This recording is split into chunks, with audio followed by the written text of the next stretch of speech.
কার্লোর অধীনে একাধিক ম্যাচ খেলেছে ব্রাজিল, তবে কার্লোর সেই দলে ছিলেন না নেইমার। পুরো ফিট না থাকার কারণেই সেলেসাওদের দলে জায়গা হয়নি সাবেক এই বার্সা তারকার। তবে 2026 বিশ্বকাপের জন্য ভালোভাবেই কার্লোর বিবেচনায় আছেন নেইমার। বিশ্বকাপকে সামনে রেখে নেইমারকে ভালোভাবে প্রস্তুতি নেওয়ার পরামর্শ দিয়েছেন কার্লো। সম্প্রতি দক্ষিণ আফ্রিকার ফুটবল ফেডারেশনকে দেয়া এক সাক্ষাৎকারে এমনটাই জানিয়েছে এই ইতালিয়ান কোচ।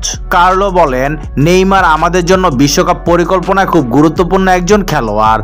তার হাতে এখনো সময় আছে, সে যেন নিজেকে ভালোভাবে প্রস্তুত করে। ক্যারিয়ারের শুরু থেকে ইনজুরির সঙ্গে লড়াই করছেন নেইমার। বর্তমানে ব্রাজিলিয়ান ক্লাব সান্তোসে খেলছেন তিনি।